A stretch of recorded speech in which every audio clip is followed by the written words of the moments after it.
네, 청와대 특별감찰반의 비위 행위가 드러나면서 기강이 지나치게 해이해졌다는 비판이 쏟아지고 있습니다. 정치권에서는 조국 민정수석의 책임론까지 확산되고 있는 분위기인데요.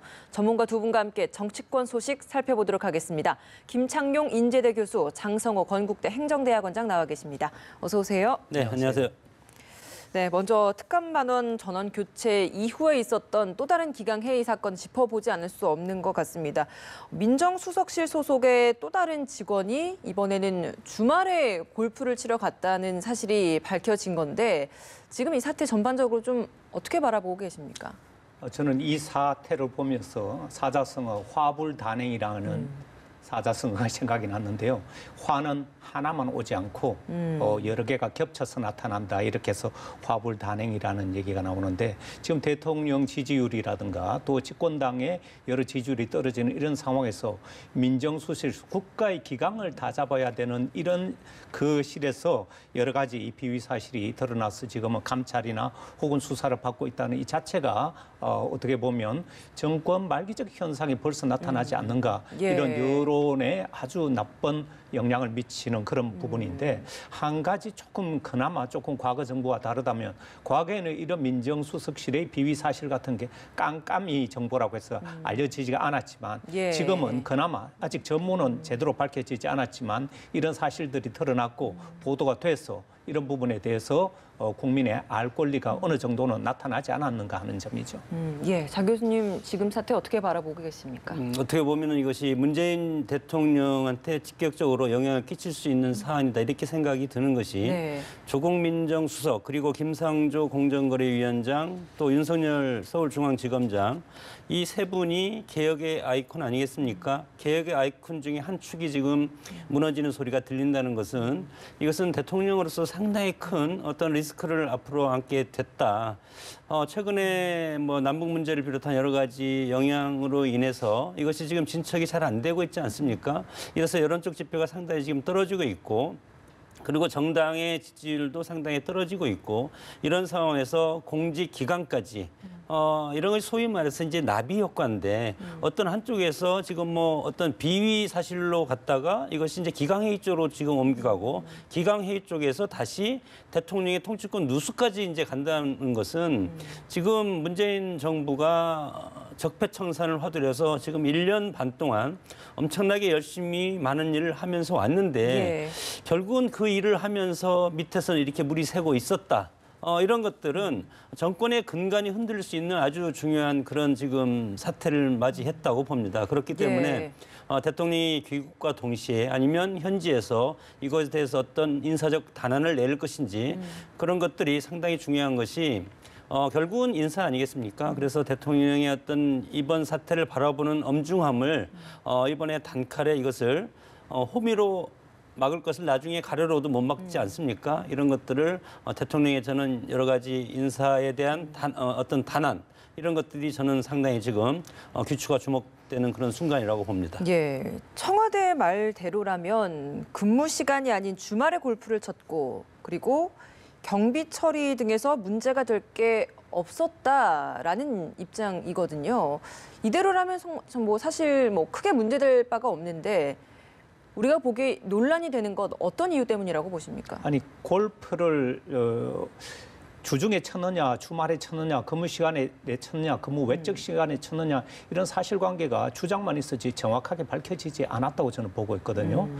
청와대도 사실 이 부분에 있어서 그런 주장을 내놓는데 그 지금 이 골프 문제 말고도 또 김 비서관 같은 경우는 자기의 어떤 개인적인 수사 상황에까지 개입을 했다는 것이 이미 사실로 드러났고 그래서 이런 부분에 있어서는 지금은 사실 이 어떻게 보면 면피성 발언으로는 이 사안에 대해서 충분한 뭐랄까요 여론의 의혹을 풀어줄 수 없기 때문에 감찰과 수사를 통해서 명명백백하게 보여줘야 하는 것만이 저는 이런 위반되는 민심을 그나마 다잡을 수 있지 않을까 생각하고 있죠. 여기서 의문이 드는 게 과연 이 민정수석실 비서관들의 권한이 어느 정도길래 이렇게까지 기강회의와 관련된 비위행위나 이런 것들이 많이 나오는 겁니까?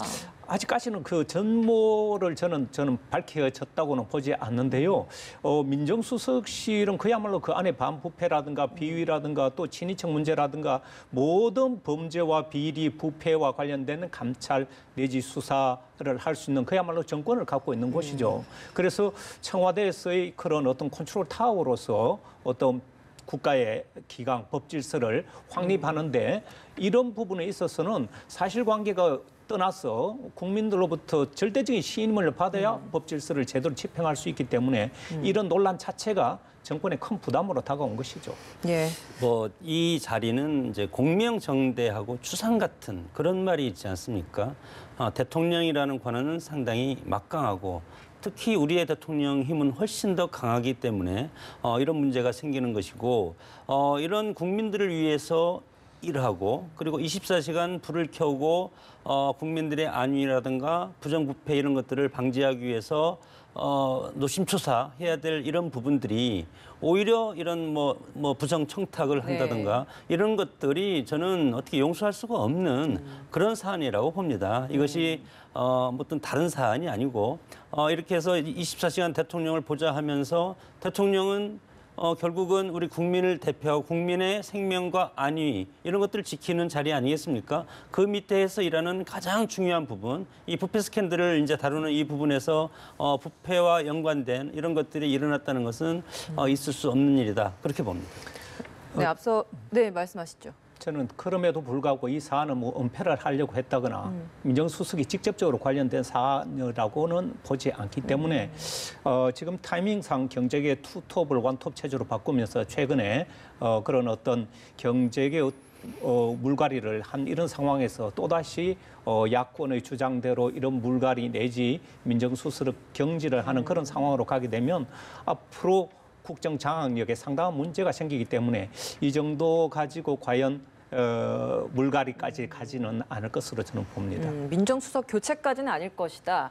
여기에 대해서는 어떤 입장이십니까? 뭐 야권에서는 이것을 지금 무기로 삼는 것이 이제 예산안과 여러 가지가 연계돼 있지 않습니까?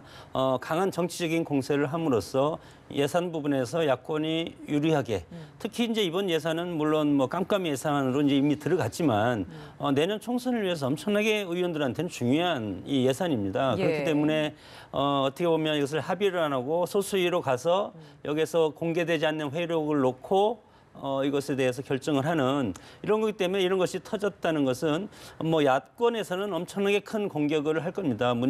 조국 민정수석을 사퇴시켜라. 이것은 있을 수 없는 일이다. 예. 이런 것은 이제 정치적인 어떤 그 공방으로 이제 흘러가면서 조국 민정수석의 여러 가지 처지가 상당히 곤혹스러운 그런 위치가 아닐까 그렇게 생각이 듭니다. 앞서 김 교수님께서도 말씀하셨듯이 청와대가 계속해서 이렇게 면피성 발언을 하면 안 될 것이다라는 이야기를 해주셨잖아요. 일각에서는 이렇게 청와대 측에서 하는 이런 발언들이 오히려 더 사태를 더 확대시키는 것이다라는 지적도 있는데 여기에 대해서는 어떻게 바라보고 계십니까? 그런 측면도 분명히 있죠. 왜냐하면 지금 대통령의 지지율이 떨어지고 있고 예. 국정 장악력도 지금 약화되고 있는 이런 상황에서 청와대 내부에서는 나름대로 해명이라고 놓는 것이 그만한 설득력도 없고 또 이런 사안 자체에 대해서 당사자가 직접 설득력 없는 내용을 공개하고 이러다 보니까 점점 어떻게 보면 코너로 몰리는 자초를 하고 있는데 이게 국민들의 지지가 높고 당이 또 국민적 지지가 높을 때는 이런 해명이 어떻게 보면 설득력을 가질 수도 있는데 지금은 여러 가지 상황이 굉장히 어려워졌기 때문에 아주 궁색하게 보여서 이런 부분에 있어서는 말보다는 결과로 보여주는 수밖에 없다 이렇게 보죠. 이제 좀 안타까운 것이 지난 한 열흘 정도밖에 안 된 것 같은데 11월 20일 대통령 주재 제3차 반부패 정책회의에서 대통령께서 무슨 말씀을 했냐면 청렴한 공직사회를 약속을 했습니다. 국민 앞에. 이런 상황에서 이제 이런 것들이 이제 동시에 터진 것 같은데 이런 것들이 훨씬 더 지금 이제 대통령의 그런 선언적 의미 이것을 훼손하는 그런 것들 때문에 청와대를 비롯한 여권 전체가 지금 좀 안타까운 그런 심정으로 지금 바라보고 있는 것이 아닌가 그렇게 생각이 듭니다. 저도 한 가지만 크게 말씀을 보태면 사실은 우리나라가 국가 청렴도가 굉장히 낮은 편입니다. 일단 GDP가 3만 불 넘는 우리나라 정도면 이 CPI라는 소위 말하는 부패 인식 지수가 최소한 6.5 이상 돼야 되는데 우리는 아직도 5점에서 왔다 갔다 할 정도로 대통령 말 한마디로 쉽게 이 부패 문제가 건절되지 않는다는 것이죠. 그러다 보니까 청와대 내부에 공직기관 비서실 이런 곳에서조차 아직까지도 그런 심각성을 느끼지 못하다 보니까 대통령이 그런 발언이나 그런 각오와는 다르게 현실에서는 아직도 이런 우리 사회가 갖고 있는 CPI 지수 낮은 것이 관행처럼 이어지고 있다는 데 대해서 저는 대통령의 발언 2번, 3번 하더라도 실제로 실행하는 데는 시간이 걸린다 이렇게 보는 거죠. 그럼 이번에도 G20 정상회의 순방 일정 마치고 돌아와서 지금은 순방 중이기 때문에 어떤 발언이 나오는 건 없었습니다만 어떤 발언을 하시게 될까요? 어떻게 보십니까? 아마 이 사안에 대해서는 이미 충분히 보고를 받았다고 해외 순방 중에 그런 얘기를 했기 때문에 사실관계 확인을 와서 보시더라도 아마 그 민정수석이라든가 이런 어떻게 보면 이 집권 초 함께 끌어가면서 문재인 대통령 스타일이 믿고 맡기는 이런 스타일이고 쉽게 이 경질을 하는 그런 인사 스타일이 아니다 보니까 발언은 하겠지만 그에 대한 문체까지는 가지 않으리라고 저는 예상합니다. 예, 알겠습니다. 이번에는 주제를 좀 바꿔보도록 하겠습니다. 뭐 연장선일 수도 있겠습니다만 대통령 지지율이 지금 계속 떨어지고 있는 상황입니다. 한국갤럽 지지율로는 아직 50% 선을 유지하고 있습니다만 리얼미터에서는 처음으로 40%대로 떨어졌거든요. 보시는 것처럼 48.8%입니다. 뭐 민주당 역시 지금 동반 하락하고 있는데 그에 반해서 한국당은 5주 연속 오름세를 보이고 있는 상황이거든요. 이거 어떤 배경이라고 저희가 좀 해석을 해봐야 되겠습니까? 여론조사는 이제 시속 게임이고 우리가 어떻게 보면은 보수 진보 양강 체제로 뭐 다당제라고는 하지만 양강 체제로 가는 것 아니겠습니까? 예. 집권 여당이 실수를 하면 그 반사 효과는 야당한테 갑니다. 한국당 지금 뭐 지난 탄핵 이후에 지금 자중질환이 계속 이어지고 있고 당내 불협화음이 계속 있지만 네.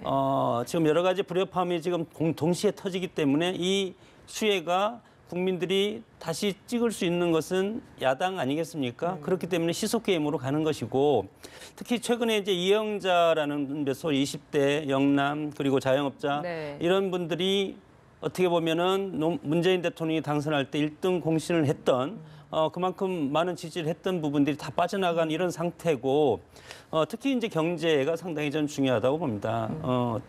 립셋이라는 이런 사람 립셋이 얘기했듯이 사회 경제적 위기는 정치적 위기를 가져온다.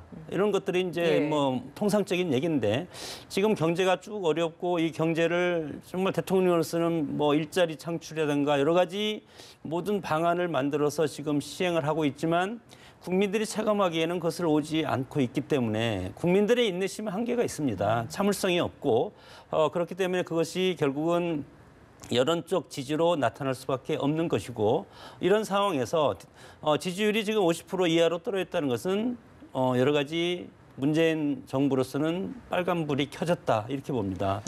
떨어지는 것은 날개가 없다는 것이 역대 정권에서 봐왔지 않습니까? 70%, 60%까지는 괜찮은데 이것이 50대에서 40%로 떨어지면 더 떨어질 가능성이 상당히 크고 일단 떨어진 것을 다시 반등하기는 상당히 어렵다. 왜냐하면 지금 1년 반 동안 북한 문제 가지고 상당히 많이 이것을 1년 반 동안 이것을 남북 정상회담이나 북미 직접 대화라든가 여러 가지 북한 카드를 많이 지금 선보였지 않습니까? 예. 그러나 또다시 북한 문제를 쓴다고 하더라도 여론적 지표를 끌어올릴 수 있는 그런 여러 가지 효과는 없을 것이다. 그러면 결국은 경제인데 이 경제가 하루아침에 우리 같이 작은 나라가 글로벌 경제에 편입돼 있는 이런 경제 시스템에서 우리가 하루아침에 경제가 좋아질 수가 있을까? 이것은 엄청나게 어려운 일이고 그래서 결국은 대통령께서는 인사 문제를 가지고 저는 이것을 돌파해야 된다. 여러 가지로 보면 그런 차원에서 대통령의 인사 카드 앞으로 많이 저는 준비를 해야 된다고 봅니다. 예. 저는 장 교수님이 아주 경제 관련 말씀을 잘해 주셨는데 예. 그게 빠진 그 두 가지를 저는 말씀드리고 싶은데 직접적으로는 이재명 경기도지사 이 사건이 사실은 개인의 어떤 선거법 위반 이런 사안이라기보다는 오히려 권력 내부의 권력 투쟁으로 비춰지면서 상당수 이 부분에 있어서 지지세들이 돌아선 이 사안 그리고 이달 중에 아마 검찰의 기소가 분명히 이루어질 것 같은데 이루어지게 되면 또다시 문제가 논란이 되고 저는 이것이 앞으로 기소된다 하더라도 대법원 최종 판결까지 가지는 시간이 걸리기 때문에 앞으로 두고두고 저는 집권당의 이 우한거리로 남을 것으로 보고요. 예. 그리고 또 하나는 자유한국당이 지금 잔치 분위기입니다. 사실은 과거에 사실 지리멸렬하는 그 모습에서 곧 앞으로 원내 대표 경선 있고 내년에는 전당대회도 있죠. 열리는데 지금 이 대회를 앞두고 사실은 오세훈 전 시장이 복당을 한다거나 이학재 바른미래당 의원이 또 복당을 하고 말하자면 이런 잔치 분위기가 형성되면서 황교안 전 국무총리도 함께 하자 이런 식으로 지금 사람들을 손님들이 몰려드는 이런 분위기 속에서 보수 진영에서는 새로운 희망을 보는 그런 전당대회의 기회를 맞고 있어서 희비가 엇갈리는 이런 상황에서 결과적으로 지지율이 그렇게 나타난 것은 필연이다 이렇게 보는 거죠. 예, 그럼 보수 야권 이야기를 좀 더 구체적으로 해봐야 될 것 같습니다. 요즘 이제 뭐 보수 대통합 이야기가 굉장히 많이 나오고 있고 때문에 바른미래당과 한국당의 접촉이 좀 잦아지는 것 같다는 생각이 드는데 그 중에서도 이제 유승민 전 대표 강연 정치로 이제 공개 정치를 좀 시작한 상황에서 탈당설이 슬슬 나오고 있더라고요. 이거 어떤 배경으로 이런 이야기 나오는 겁니까? 방금 말씀드렸지만 어차피 정계 개편은 저는 이루어질 수밖에 없습니다. 네. 최근에 이제 뭐 반문연대를 기초로 해서 또 한국당이 결집해야 된다, 보수 정당이 모여야 된다 이런 식으로 해서 결국은 문재인 정부를 세워놓고 그거에 반대해서 도전하는 세력을 하나의 보수 세력으로 만들자. 이것은 박근혜 전 대통령의 탄핵으로 말미암아 무너진 친박이라든가 여러 개파색을 넓게 하면서 단일대로 만들기 위한 어떤 여러 가지 목표, 지점을 이제 세웠다고 저는 봅니다. 예. 여기에다가 지금 집권 여당을 비롯한 문재인 정부가 여러 가지 지지율이 지금 떨어지고 여러 가지 사고가 나고 있지 않습니까? 이런 것들은 국민 중도층의 눈이 다시 그러면 현 집권층이 아닌 새로운 야당 세력한테 가는데 우리의 어떤 정치가 그동안에 쭉 양대 산업화 세력과 민주화 세력으로 가지 않았습니까? 현재는 민주화 세력이 지금 정권을 담당하고 있고 민주화 세력이 정권을 담당하는데 여러 가지 불협화음이 있고 국민들이 성이 차지 않는다. 경제를 못 살린다. 살기 어렵다. 그러면 결국은 이것이 다시 산업화 세력으로 갈 수밖에 없습니다. 예. 여 밑에 들어가 보면 친박이라든가 뭐 탈당파라든가 또 다시 들어오는 뭐 이런 여러 가지 세력들이 서로 합종 영행을 하는데 예. 저는 지금 이제 뭐 한국당에서 당 대표를 새로 뽑고 여러 가지 이제 정치 일정이 남지 않았습니까? 한국당을 비롯한 여러 가지 야당은 현재는 그야말로 야당이다. 수권 그리고 정권을 담당할 준비를 하는 야당이기 때문에 여러 개파는 우리 사회에서는 암적인 존재지만 이것은 나쁜 문화라고 저는 생각을 하고 예. 과거에 민주당의 어떤 야권이 있을 때 여러 가지 개파 보수들이 모여서 최고위원회 같은 것을 구성해서 당을 단일성 집단 체제로 운영하지 않았습니까? 그러니까 한국당도 마찬가지로 야당의 단일 대우로 가기 위해서는 뭐 유승민 의원도 나와서 다시 보수 정당으로 하나의 힘을 합치고 아까 얘기했던 뭐 황교안 의원도 그렇고 과거의 친박 그리고 뭐 탈당파, 복당파 이런 분들이 다 하나로 저는 모일 가능성이 상당히 큰데 모여서 서로 내부적으로 개파 싸움을 하는 것보다는 오히려 전당대회를 열어서 지도체제를 단일성 집단 지도체제라든가 이런 것으로 만들어서 보수 진영을 하나로 아울릴 수 있는 그런 시스템을 만들면 앞으로 훨씬 더 효과적인 보수 정당을 하나로 만들 수 있는 그런 계기가 될 수 있다고 봅니다. 김 교수님께서 보시기에도 유승민 전 대표 탈당 가능성 있다고 보십니까? 이미 굉장히 높아졌죠. 사실상 바른미래당의 창업주 아닙니까? 그러니까요. 창업주가 이렇게 나와가지고 보수 얘기를 하고 있다는 것은 바른미래당의 마음이 떠났다는 것이고 저는 자유한국당에 지금 기회를 맞았다면 예. 바른미래당은 미래가 없는 위기를 맞고 있는 것이죠. 말하자면 한 당의 기회는 또 다른 당의 위기인데 손학규 리더십이 지금 어떻게 보면 아주 위기에 처해 있는데 이 보면 이 이학재 의원이라든가 이런 사람들이 이미 자한당에 자유한국당에 복귀하겠다는 것을 사실상 표현은 그렇게 하지 예. 않았지만 이번에 예산 심의가 끝나면 자기 마음을 입장을 표명하겠다라고 그 이야기했죠. 말은 곧 나 돌아가겠다 이 소리거든요. 그렇다면 사실상 창업주도 떠나고 핵심 삼선 의원 이런 사람들이 떠났을 때 그러면 바른미래당 무엇이 남겠는가?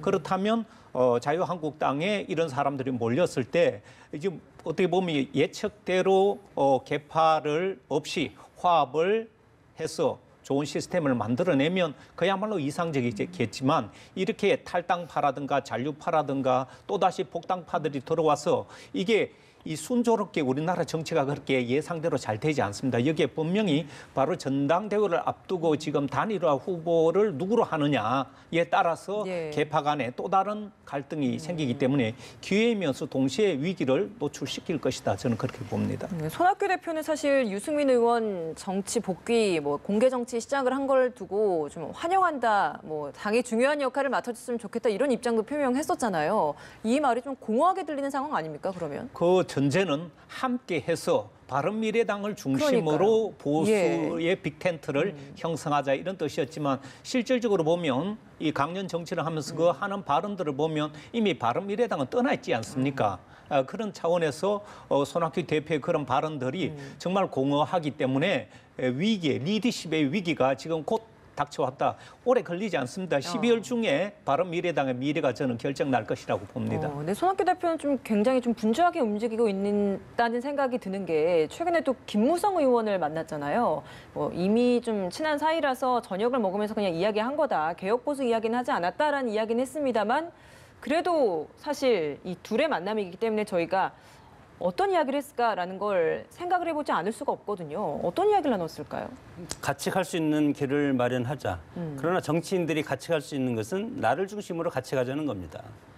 손학규 대표는 손학규 대표에 있는 바른미래당을 중심으로 해서 너희들이 와서 새로운 보수 정치를 만들자.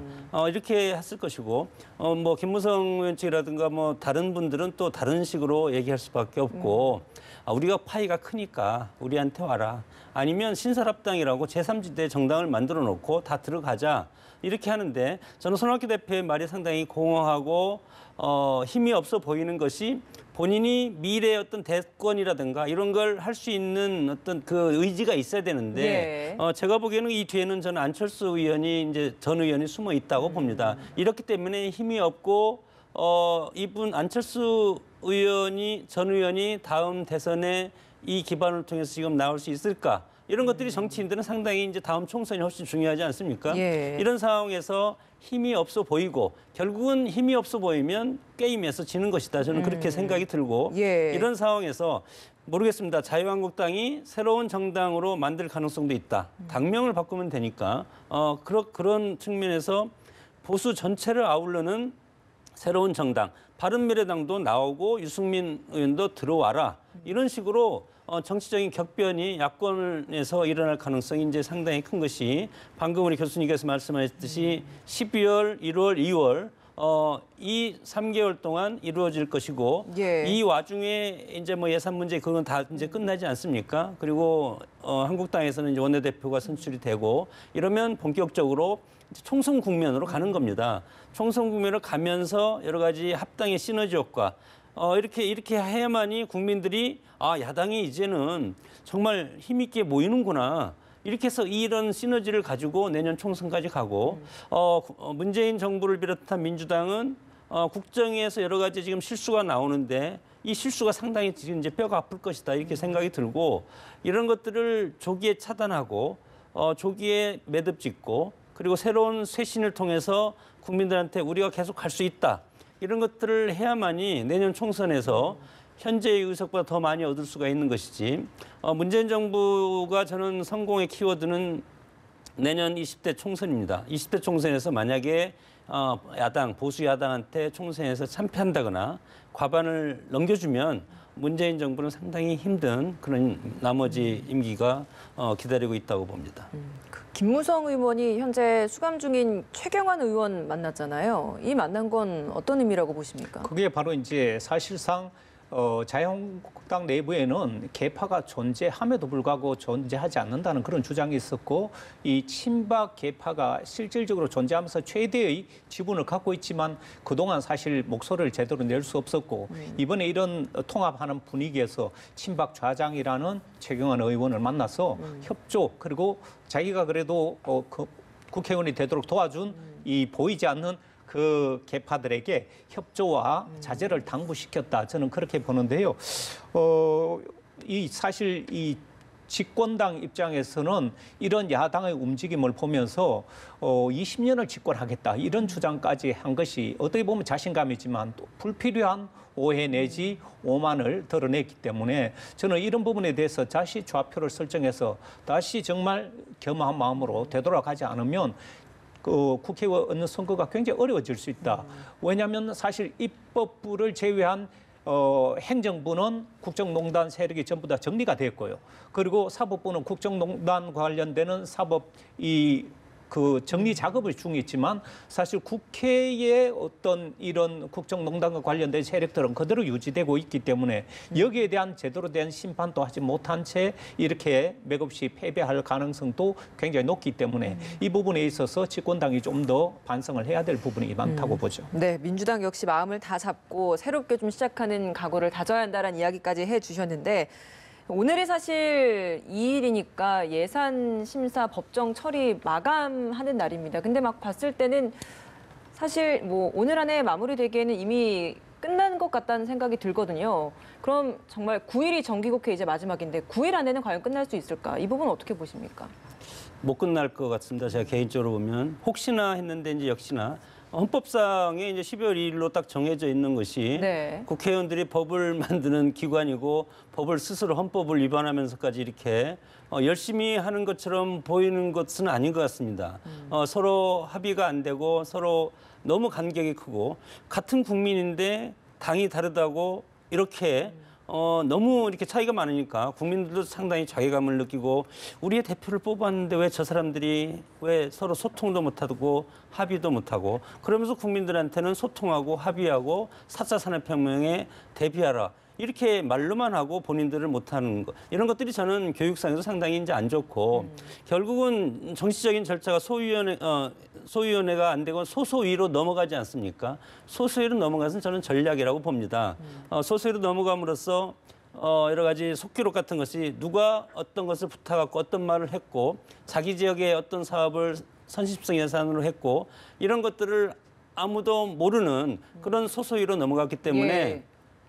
저는 뭐 법정 기간을 한국당으로서는 넘기고 싶을 겁니다. 왜냐하면 집권 여당이 모든 어떤 국회 운영에 책임을 지고 있지 않습니까? 이렇기 때문에 9일 전에 처리될 수도 있겠지만 지금 상황으로 봐서는 여러 가지 현안이 너무 많고 서로 갈등의 골이 너무 깊다.